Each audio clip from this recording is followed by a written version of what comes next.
Je voudrais vous saluer encore dans le beau et précieux nom du Seigneur Jésus.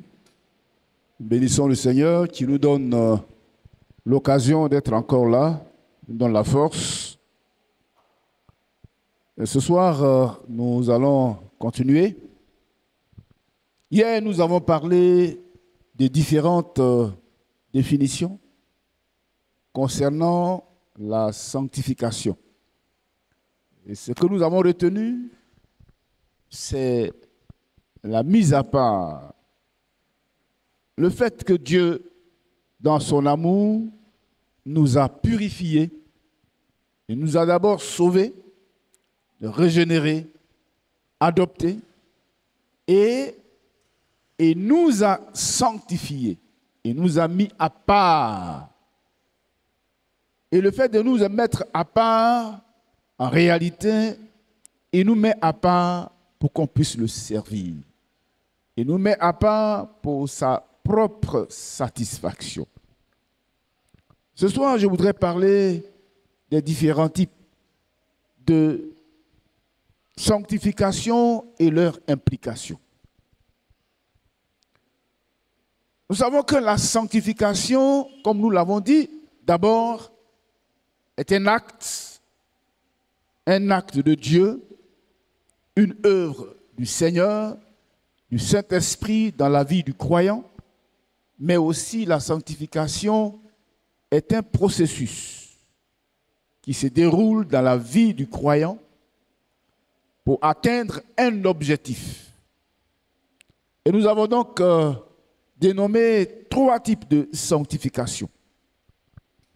La première, c'est ce que nous avons appelé la sanctification de position ou la sanctification positionnelle. Elle se rapporte à l'acte par lequel Dieu nous met à part pour lui.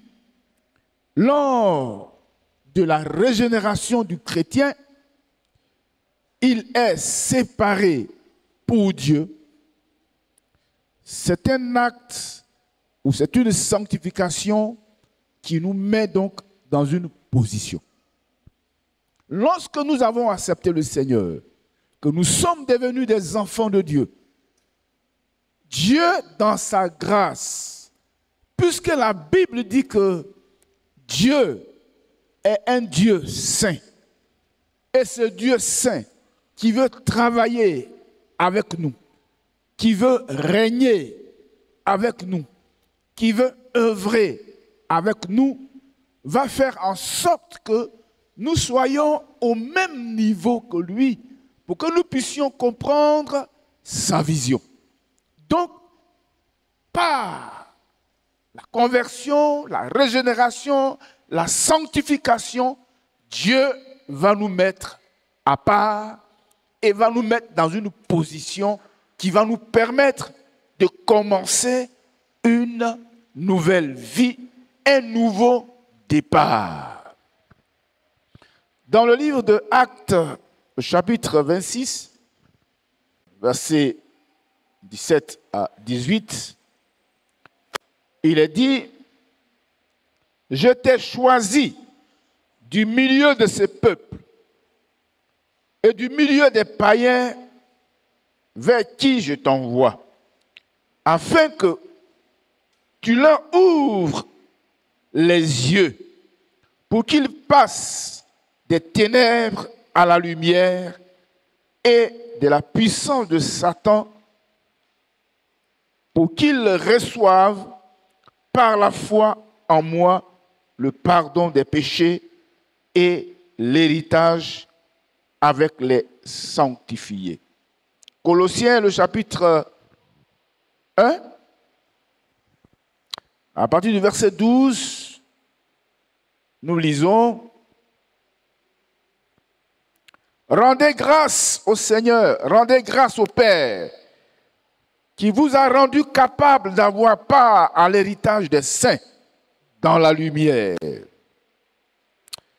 qui nous a délivrés de la puissance des ténèbres et nous a transportés dans le royaume de son Fils, ou du Fils de son amour, ce qui nous en qui nous avons la rédemption, la rémission de nos péchés.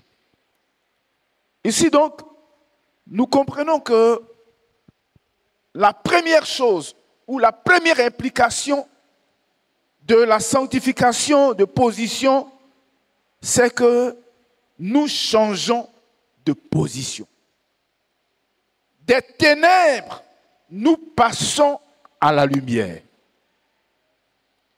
Des péchés dans lesquels Dieu nous a ôtés, et il va nous mettre dans une situation de sanctifier, dans une situation des hommes et des femmes purifiés, pour que désormais nous puissions marcher à partir du nouveau départ dans lequel Dieu nous met.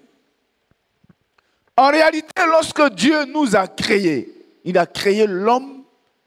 Il a créé l'homme pour que l'homme soit avec lui et que l'homme soit à sa gloire et que l'homme le serve. Malheureusement, la venue du péché a écarté l'homme de Dieu. Et l'homme est devenu loin de la face de Dieu. Mais en même temps, il est devenu rebelle. Il est devenu un pécheur qui vit dans le péché, qui pratique le péché. Dieu, dans son amour, ce n'était pas ce plan-là que Dieu avait tracé pour l'homme. Le plan qu'il avait tracé pour l'homme, c'était pour que l'homme puisse vivre avec lui et le servir, l'adorer et le louer. Mais comme Dieu est amour, Dieu est bon, il va venir donc par la mort de son Fils racheter l'homme.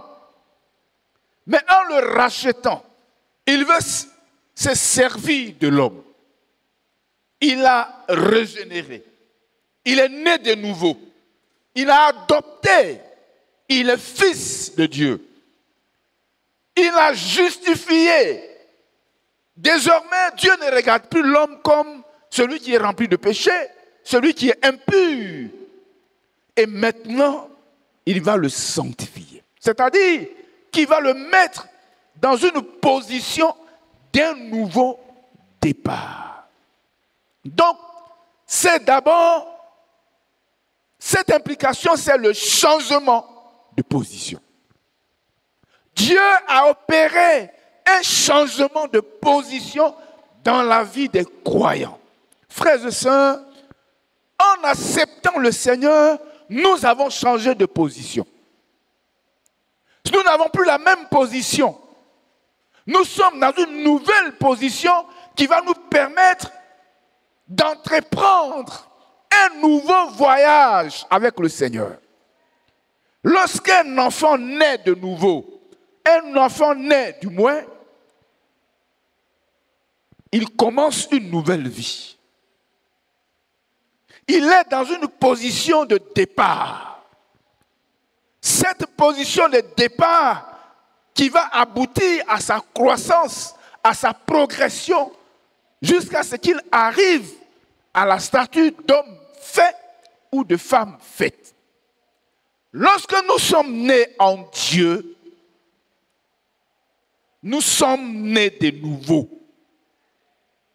Et maintenant, les choses anciennes sont passées. Dieu dit, je t'ai sanctifié, je t'ai mis à part, c'est-à-dire ta vie a changé, mais ta position ancienne a changé. Il faut que nous puissions comprendre que dans notre marche avec le Seigneur, c'est un privilège. C'est pourquoi nous disons toujours que lorsque nous sommes enfants de Dieu, nous ne sommes plus des hommes ordinaires. Dieu a changé notre statut. Dieu a changé notre position. Dieu a changé notre départ. Les choses anciennes sont passées. Maintenant, nous allons un nouveau départ. Il faut que nous puissions nous positionner dans ce nouveau départ. Nous y sommes. Peut-être qu'à cause du péché, nous avons, j'allais dire, endommager ce départ. Mais Dieu, dans son amour, tient compte de son salut dans notre vie et tient compte de la position dans laquelle il nous a mis. Donc, en acceptant le Seigneur, c'est un nouveau départ. Désormais, nous ne sommes plus des ténèbres. Désormais, nous sommes de la lumière. Désormais, nous vivons avec le Seigneur. La deuxième implication, c'est que nous passons dans un nouvel état. 1 Corinthiens, le chapitre 6, et verset 11, nous allons lire. 1 Corinthiens, le chapitre 6, et le verset 11. Et c'est là, on commence au verset 10, ni les efféminés, ni les infâmes, ni les voleurs, ni les cupides, ni les ivrognes, ni les outrageux, ni les ravisseurs n'hériteront le royaume de Dieu. Et c'est là ce que vous étiez. Quelques-uns de vous, mais vous avez été lavés, mais vous avez été sanctifiés, mais vous avez été justifiés au nom du Seigneur Jésus et par l'Esprit de notre Dieu. Alléluia. Nous avons été justifiés, nous avons été lavés, nous avons été purifiés par le sang de Jésus. L'état dans lequel nous sommes est un nouvel état. Nous sommes purifiés, nous sommes déclarés justes, sanctifiés pour la gloire de Dieu. Notre état dans lequel nous sommes ne nous permet plus de vivre dans le péché. Parce que nous avons changé un état et nous sommes dans un état nouveau. La troisième chose, je vais insister sur le deuxième point, un changement de vie. 1 Pierre, le chapitre 1, verset 15 à 16. Mais, puisque celui qui vous a appelé est saint, vous aussi soyez saints dans toute votre conduite, selon qu'il est écrit, vous serez saints car je suis saint.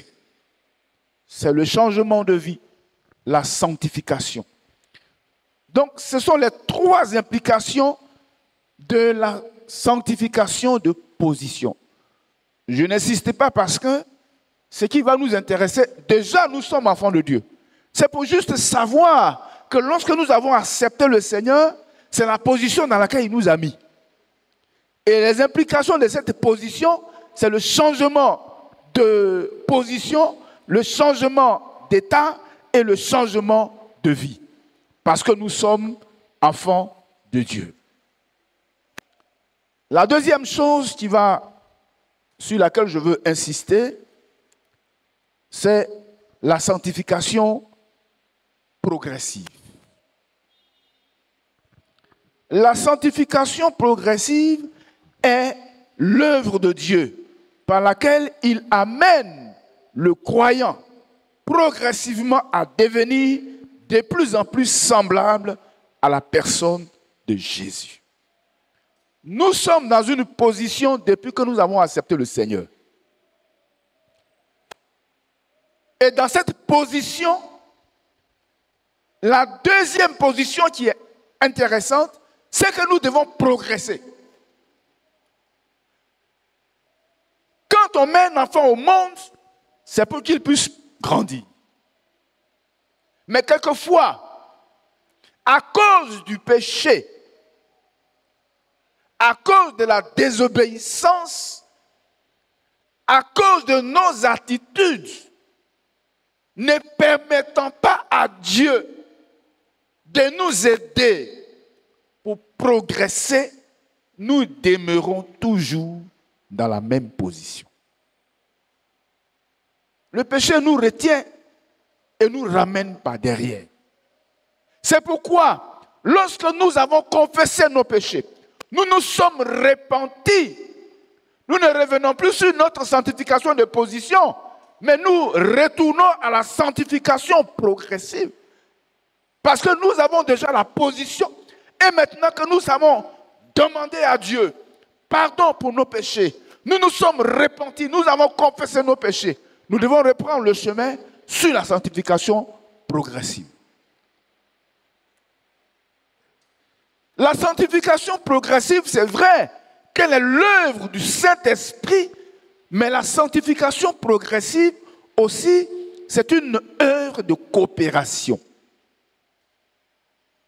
Coopération entre l'homme et Dieu. Et c'est là que tout le problème se pose dans la vie du croyant. Dieu nous a sauvés. Il nous a mis dans une position. Maintenant, il nous dit, je suis avec toi. Je t'accompagne pour que tu puisses grandir, pour que tu puisses croître. Mais toi aussi, tu as ta part pour que tu puisses grandir. C'est ce que nous ne faisons pas. C'est pourquoi aujourd'hui, il y a des chrétiens qui ont une vie chrétienne rabougrie. Ils n'avancent pas. Ils sont stagnants. Ils n'évoluent pas. Pourquoi? Parce qu'il y a certains qui n'ont pas envie d'évoluer. Ils n'ont pas envie d'avancer avec le Seigneur. Mais non, Dieu ne peut pas nous pousser. Dieu a fait ce qu'il peut faire. Il a mis son esprit en nous. Et l'esprit va mettre à notre disposition tous les moyens dont nous avons besoin pour que nous puissions avancer. C'est à nous d'entrer dans ces moyens, de prendre possession de ces moyens, de les utiliser pour que nous puissions avancer. Quand on prend quelqu'un, on le met dans une voiture. On t'a donné une voiture, tu as allumé la voiture. Mais si tu as allumé la voiture, si tu ronfles, la voiture ne bougera pas. Elle ne peut pas bouger. Si tu n'as pas passé vitesse et que la voiture, tu ronfles et que la voiture bouge, c'est la sorcellerie. Parce que ce n'est pas normal. C'est la même chose. Nous sommes là dans une position et Dieu nous a donné tous les moyens dont nous avons besoin pour que nous puissions progresser. Il faut passer la vitesse pour que la voiture bouge.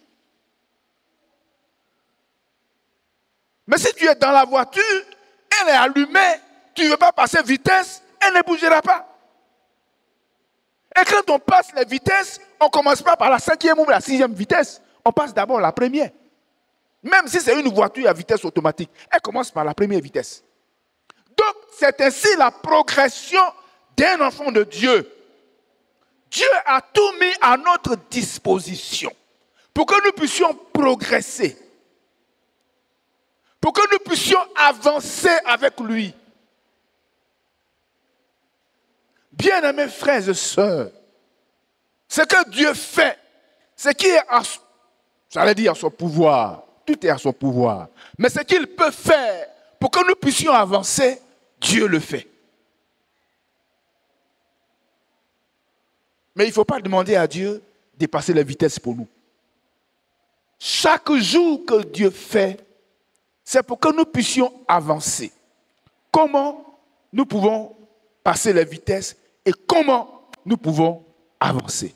Dieu a mis à notre disposition des moyens de grâce qui vont nous permettre de grandir. Et c'est quelquefois ces moyens de grâce-là que nous n'utilisons pas. C'est pourquoi nous ne grandissons pas. Mais Dieu ne peut pas le faire à notre place.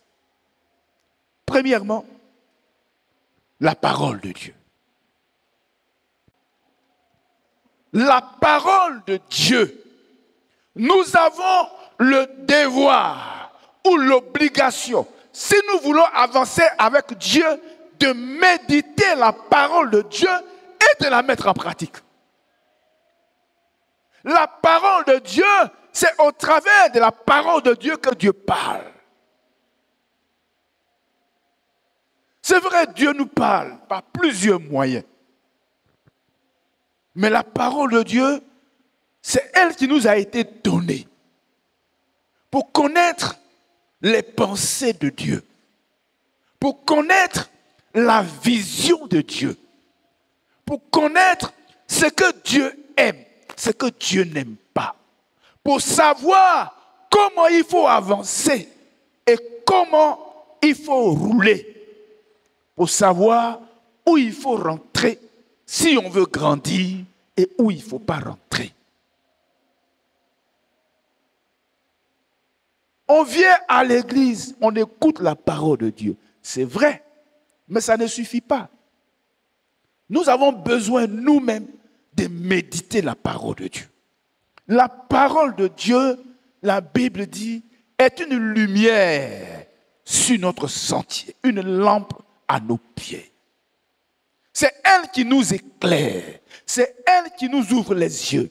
La parole de Dieu est comme un miroir. Lorsqu'on se mire dans la parole de Dieu, elle nous dit ce que nous sommes, ce que nous devons changer, ce que nous devons modifier, ce que nous devons annuler sur nous, pour que nous puissions avancer, pour que nous soyons à l'honneur et la satisfaction de Dieu.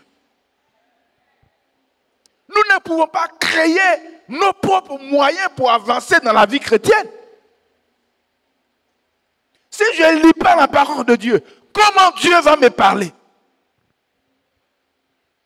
Si je ne médite pas la parole de Dieu, comment je peux connaître la volonté de Dieu? Souvent, on peut prier pour connaître la volonté de Dieu, mais c'est quand on lit la parole de Dieu, on médite la parole de Dieu, journalièrement, qu'on peut prier pour chercher la volonté de Dieu. La volonté de Dieu, ce n'est pas fétiche. Pour qu'on puisse laisser tout à côté pour dire, bon, aujourd'hui je m'avais jeûné pour connaître la volonté de Dieu. Mais tu ne lis même pas la Bible. Peut-être que si tu lisais la Bible, Dieu allait te parler dans sa Bible. Mais tu ne lis pas. Bien-aimé, si tu veux grandir, si tu veux progresser avec Dieu, il faut méditer la parole de Dieu. Ça, c'est depuis l'école de dimanche, on a appris ces chants. Lis ta Bible, prie chaque jour. Si tu veux grandir. Ce n'est pas grandir, mais c'est grandir spirituellement. Progresser, avancer. Aujourd'hui, les gens n'achètent plus les Bibles parce que les Bibles sont dans les portables. Bon, ça aussi, ce n'est pas bon parce que si vous faites ça, ceux qui fabriquent les Bibles, là, la société là va tomber. C'est dangereux. Ça est dans le portable, mais il y a aussi des Bibles. Mais je vais vous dire qu'il y a une version, il y a des portables. Aujourd'hui, il y a des portables. Quand vous les achetez, il y a Bible dedans. Mais quand vous lisez Bible, là, c'est poison. Il y a des versets qui ont été changés. Il y a des versets qui ont été modifiés dans ces Bibles-là. Donc faites très attention. Vous comprenez, non? Il y a portable, quand on paye là, les gens ont déjà mis Bible dedans. Mais ces Bibles-là sont trafiquées. Il y a des versets bibliques qui changent. On transforme, on modifie, on les remplace par autre chose. Comme vous aimez lire Bible dans portable, on va vous donner Bible que vous ne cherchez pas, on va vous donner ça, vous allez lire. Donc faites très attention. Si tu as Bible dans portable, il faut prendre aussi Bible avec papier. Pour faire la comparaison. Parce que le diable sait que c'est la parole de Dieu qui est la nourriture de notre âme. Et c'est elle qui nous permet de grandir. C'est elle qui nous permet d'obéir à la parole de Dieu. C'est elle qui nous permet de marcher selon le plan de Dieu. Alors, il va trouver des moyens pour la trafiquer, pour nous mettre en déroute. Ayons les yeux ouverts. Bien-aimés frères et sœurs, la parole de Dieu, c'est la nourriture de notre âme. La parole de Dieu, c'est notre force. La parole de Dieu, c'est sur elle que nous avons bâti notre vie chrétienne. La parole de Dieu, c'est elle qui nous soutient. C'est elle qui nous révèle les plans de Dieu. C'est elle qui nous montre comment nous pouvons prospérer dans la vie chrétienne. On peut écouter les gens, mais soyez des béréens. Quand quelqu'un a prêché et qu'il a dit quelque chose, va regarder dans ta Bible ce qu'il a dit là, si c'est vrai. Tellement qu'il y a des télévisions aujourd'hui. Beaucoup de télévisions. Mais on prêche tout et rien. On vend l'eau même.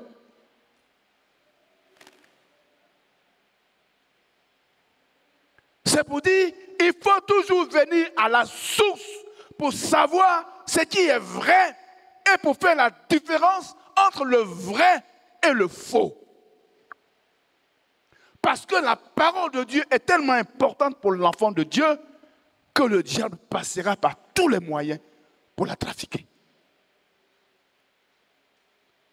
Donc on grandit, on progresse lorsqu'on médite la parole de Dieu. Lorsqu'on est en contact avec la parole de Dieu, Dieu nous parle. Même si on a fait un songe, c'est par rapport à ce que nous avons lu dans la parole de Dieu que nous faisons la comparaison. Parce qu'un songe qui n'est pas en harmonie avec la parole de Dieu, ça ne vient pas de Dieu. Alléluia. Que Dieu nous aide afin que nous puissions méditer la parole de Dieu. Je n'ai pas envie de poser la question, quels sont ceux qui n'ont pas de Bible? Si vous n'avez pas de Bible, achetez Bible. Méditez. Ça va vous faire du bien. Deuxièmement, nous pouvons grandir et nous grandissons par le temps que nous passons dans la présence de Dieu, la prière. Les chrétiens aujourd'hui, beaucoup de chrétiens, ce n'est pas peut-être ici, il n'y en a pas ici. C'est à Zenoula là-bas.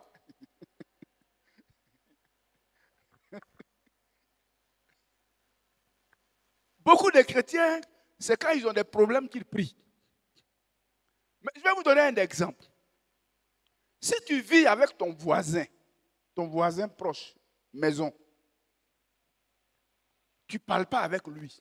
Il n'y a pas de communion entre toi et lui. Et puis un jour, tu as un problème. Tu dis, ah voisin, est-ce que tu peux me donner un cachet, j'ai mal à la tête? Bon, le voisin, c'est la première fois, il va te donner. Il t'a donné un comprimé, tu es parti, tu as bu, ta tête, ça va. Et puis tu ne parles pas avec lui. C'est chaque fois, quand tu as mal au rein, ah voisin, mon dos là me fait mal. La troisième fois, il va te dire où se trouve la pharmacie. Parce qu'on ne parle pas ensemble. On ne cause pas. Il n'y a pas de communion entre nous. C'est quand je t'ai rendu là, c'est service. Mais je ne suis pas là pour toi. C'est ça qu'il va te dire. Mais quand tu causes avec le voisin, quand tu échanges avec le voisin, vous êtes dans une communion parfaite. Et que quelquefois, dans la causerie, ton besoin ressort. Il dit non, voisin, j'ai la solution. J'ai la solution. Ne te fatigue même pas. Dès que tu as un problème, là, viens me voir. J'ai la solution. Pourquoi? Parce que tu parles avec lui. Comment Dieu est notre Père? Et on ne peut pas parler avec lui. Un jour, 2 jours, 3 jours, tu ne parles pas avec ton repas. C'est quelle parole ça? Et puis c'est quand tu as un problème, tu as un petit bobo, tu as dit, papa, viens à mon secours. Il dit, ah mon fils, je t'ai mis au monde, c'est vrai. Je suis là pour toi. Mais parle un peu avec moi. Je t'ai fait quoi?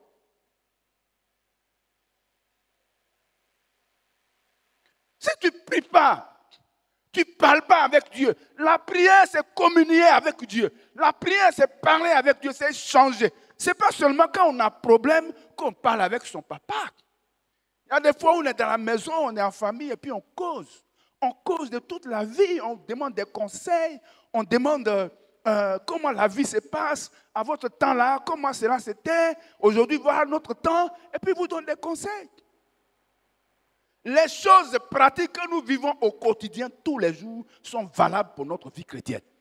C'est pourquoi, quand vous lisez la Bible, les paraboles que Jésus donnait n'étaient pas des paraboles qui étaient des paraboles étrangères à la vie quotidienne des gens qui l'écoutaient. Ils comprenaient ce qu'il disait. Frères et sœurs, la prière, c'est communier avec Dieu. C'est parler avec Dieu. C'est échanger avec Dieu. Ayez aussi le temps pour dire à Dieu un jour, aujourd'hui là, je ne te demande rien. Je suis venu pour te dire comment tu es beau, tu es merveilleux, tu es intéressant. J'oublie même mes problèmes pour t'adorer parce que tu es digne d'être adoré. Je ne sais pas s'il y a des gens qui jeûnent peut-être un jour pour adorer Dieu. Je ne sais pas s'il y en a. Mais Dieu a besoin de ça. Qu'on dise, qu'on reconnaisse au moins ce que Dieu représente pour nous en tant qu'enfants. Qu'on lui soit reconnaissant. Qu'on n'attende pas d'abord que Dieu nous donne pour lui dire merci. Mais disons-lui merci, même quand tout va bien, même quand tout va mal. Disons-lui merci parce qu'il a le contrôle de tout sur notre vie. C'est en cela que nous pouvons grandir. C'est en cela que Dieu, connaissant nos besoins, nos faiblesses, il peut venir à notre secours. Son esprit peut nous aider à progresser dans la vie chrétienne, à devenir matures, à devenir des hommes et des femmes spirituels, mûrs, capables aussi d'aider les autres à devenir grands. C'est comme ça que nous pouvons progresser. Donc, par la prière, nous pouvons être sanctifiés progressivement dans la présence de Dieu, dans la communion avec le Seigneur. Bien-aimés frères et sœurs, je vous en supplie. Dieu est notre Père. Dieu est notre Père. Ce n'est pas notre oncle. Ce n'est pas notre cousin. C'est notre Père. On dit tout à son Père. On reste dans la communion avec son Père. On parle avec son Père. On n'a pas besoin d'audience pour parler à son Père.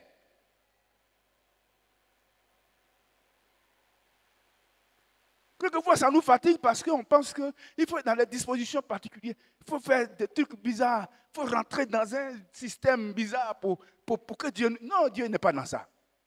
La façon dont je suis en train de parler, tu peux parler à Dieu comme ça. C'est ton papa. C'est ainsi que Dieu nous révèle sa vision. Dieu nous montre comment est-ce que nous devons progresser. Ce que nous devons faire. Comment nous devons marcher. Ce qui nous attend devant. Il nous avertit. Mon fils, ne passe pas là. Parce que tu veux grandir, il faut passer à droite. Ne va pas à gauche. Il est dans ta vie. Et notre prière, la lecture de la parole de Dieu, la prière va toujours activer la présence de Dieu et l'activité du Saint-Esprit dans notre vie. Et nous allons toujours être en communion avec Dieu. Et cela va nous permettre de progresser avec le Seigneur. Alléluia. Le dernier point que je veux souligner, c'est la Sainte Seine. Le repas du Seigneur. Le repas du Seigneur, là, ce n'est pas fétiche. C'est le repas du Seigneur. On dit manger avec Dieu, être en communion avec le Seigneur. C'est être en communion avec le Seigneur. C'est pourquoi on ne prend pas le repas du Seigneur parce qu'on n'a pas déjeuné matin. Non. Le repas du Seigneur, c'est la communion que nous renouvelons chaque jour avec le Seigneur. Chaque fois que l'occasion nous est donnée. C'est pourquoi la Bible dit, il ne faut pas qu'on se prive de ce repas. Qu'on se mette dans les dispositions nécessaires pour que dans la communion que nous avons avec le Seigneur, nous puissions recevoir la bénédiction. Prendre des dispositions pour nous approcher de la table du Seigneur, pour être en communion avec le Seigneur, pour manger avec le Seigneur, pour que nous et le Seigneur, nous formons un. Bien-aimés frères et sœurs, c'est ainsi que nous pouvons progresser. C'est ainsi que dans notre mise à part, nous pouvons emprunter le nouveau chemin que Dieu nous a donné. Dans cette position que Dieu nous a donnée, que nous pouvons progresser, marcher avec Dieu, aller jusqu'au bout. Que Dieu nous aide, afin que nous puissions comprendre qu'il y a des choses que Dieu ne peut pas faire à notre place. Il nous donne la responsabilité de faire certaines choses parce qu'il a besoin de notre volonté. Dieu ne peut pas attraper tes oreilles pour aller prier. Il te dit, mon fils, si tu pries là, je vais t'écouter. Mais ce n'est pas Dieu qui va venir t'attraper pour t'asseoir, pour te mettre dans un fauteuil, ou bien pour te mettre à genoux, pour te dire, ouvre la bouche, prie. Non. Mais ce qui va sortir de la bouche là, ce n'est pas Dieu qui a aussi dit ça. Donc Dieu nous rend responsables dans la sanctification progressive. Nous avons notre part. Dieu nous a donné son esprit. À notre disposition, il est. Nous avons besoin d'avancer avec notre volonté, notre engagement pour que nous puissions prier le Seigneur, pour que nous puissions méditer la parole de Dieu. Quelquefois, la méditation, c'est difficile. Il y a des problèmes. On est pressé. Mais c'est Dieu qui dirige toutes choses. Laissez la première place à Dieu. C'est pourquoi la Bible dit, cherchez premièrement le royaume de Dieu et sa justice. Que Dieu soit la priorité dans notre vie, pour que nous puissions grandir. Vous-même, quand vous faites un enfant, et puis il ne veut pas grandir, ça vous énerve. Ça fait mal. Je vous ai une fois rendu témoignage d'un homme de chez moi ici, il y a longtemps. Si tu fais un enfant qui ne veut pas marcher, tu fais un enfant qui ne veut pas grandir, on fait tout, il ne veut pas grandir, c'est quoi? Quelquefois, on est là jusqu'à on se demande, mais c'est quoi j'ai mis au monde?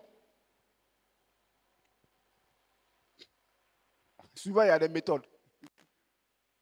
L'homme de mon village, lui, l'enfant était là, il ne veut pas marcher. L'enfant est là, 1 an, il ne veut pas marcher. Il dit, d'accord, il faut rester là. Quand tu ne veux pas marcher, là, il va te montrer couleur. Il a certaines femmes. Quand bébé a vu grossesse, là, il a commencé à marcher. Il dit, ah, d'accord. Tu n'as rien vu encore.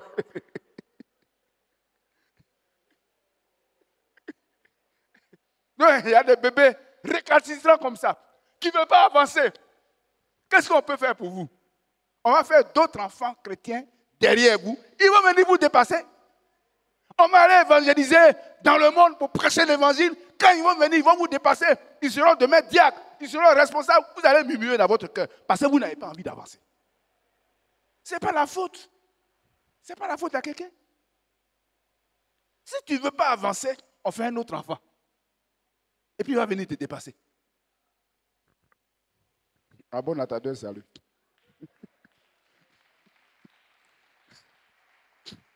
Alléluia. Et la dernière, sur laquelle je ne vais pas trop insister, c'est la sanctification totale ou la sanctification absolue.